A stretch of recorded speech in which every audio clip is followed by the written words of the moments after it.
आज पता चला ना, इलेक्ट्रिक बॉन्ड होता है, पैसा मिलता है वहाँ से। हाँ। पहले तो किसी को पता ही नहीं चलता था, सब अपने घर में भर लेते थे, हजारों करोड़ खा जाते थे।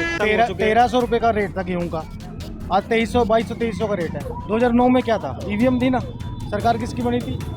कांग्रेस की बनी थी ना, किसी ने छेड़छाड़ नहीं किया।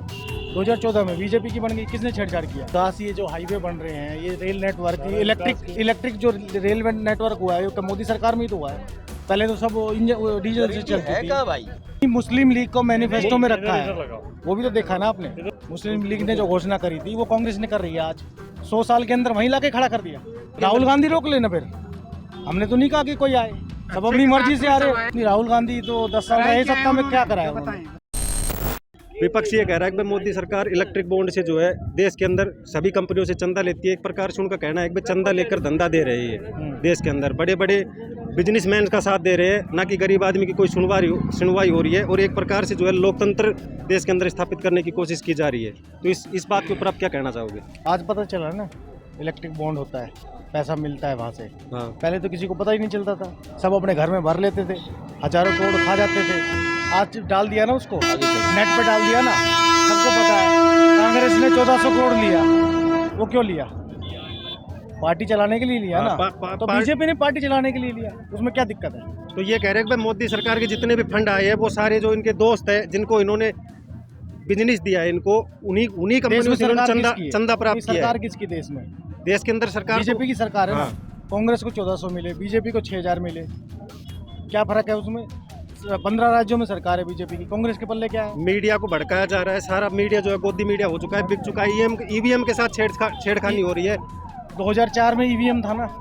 हाँ। सरकार किसकी बनी थी? कांग्रेस की बनी थी ना। किसने छेड़छाड़ किया था? 2009 में क्या था, ईवीएम थी ना, सरकार किसकी बनी थी? कांग्रेस की बनी थी ना, किसी ने छेड़छाड़ नहीं किया।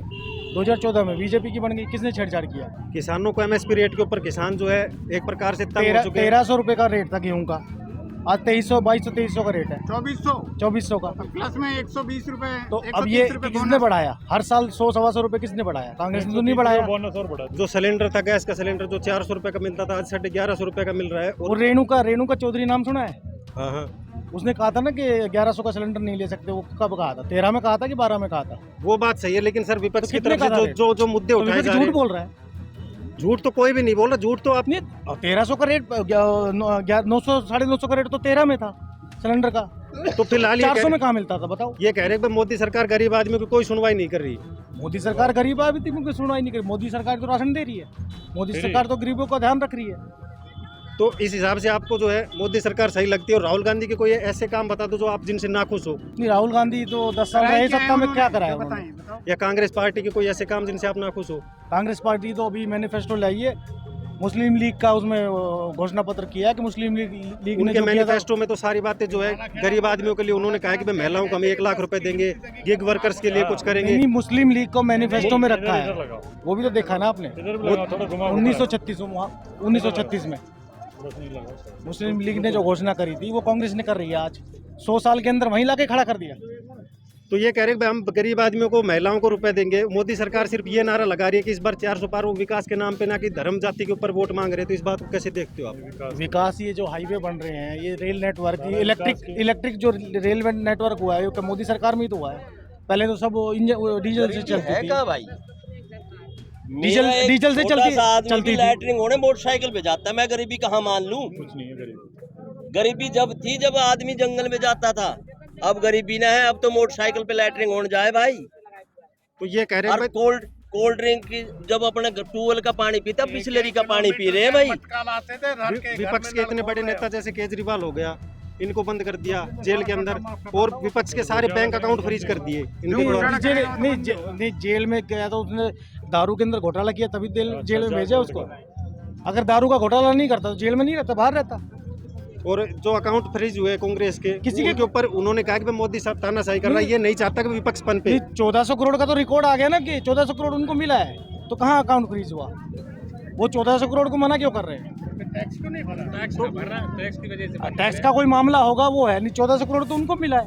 राहुल गांधी की तरफ से ये साफ कहना है कि भाई मोदी जो है वो गरीब आदमी की ना तो कोई सुनवाई करता है, और वो देश के अंदर फुल तानाशाह जो 400 पार का नारा लेकर हर जगह जा रहा है, और एक प्रकार की जो है वॉशिंग मशीन हो चुका है, क्योंकि सभी विपक्ष के नेताओं को पार्टी में मिलाकर उनको खड़ा कर रहा है, और उन्हीं को हमारे जो है अपनी बीजेपी की टिकट देकर उनको जिताना चाहता है। तो इस चीज़ के ऊपर आप क्या कहना चाहते नहीं, हैं? कब लिए पार्टी में? किसी ने नहीं लिए वो तो। अभी हाल ही के राहुल अंदर- गांधी रोक लेना फिर, हमने तो नहीं कहा कि कोई आए, सब अपनी मर्जी से आ रहे। अच्छा जो है वो हमने ये तो कह नहीं रहे हैं कहा। कि भाई उनको शामिल करके उनके ऊपर सारे केस खत्म इनको कर देते जबरदस्ती से शामिल कर रहे हैं। राहुल रोक लेना उनको, राहुल तो बहुत बड़ा नेता ईडी है। सीबीआई जो है सारी विपक्ष के पीछे पड़ी हुई है। इस चीज के ऊपर आप क्या कहना तो चाहते हैं? ईडी फिर ईडी अपना काम ना करे। तो क्या बीजेपी में शामिल होने के बाद वो किसान जो है जो नेता है उनके क्या सारे वो पाप धुल जाते हैं? नहीं, जो भ्रष्टाचारी है उसी के खिलाफ कार्रवाई हो रही है, जो नहीं है वो साफ नहीं है। नहीं, जो नेता है उसमें जाके शामिल हो जाता है बीजेपी के अंदर, उनके ऊपर कार्रवाई नहीं हो रही। विपक्ष ये कहना चाह रहा है। ऐसा कुछ भी नहीं है, सब ये निराधार आरोप है, ऐसा कुछ नहीं। ऐसी ही और खबरों से हमेशा अपडेट रहने के लिए चैनल को सब्सक्राइब कर लीजिए और वीडियो पसंद आया हो तो लाइक और शेयर करना ना भूलें।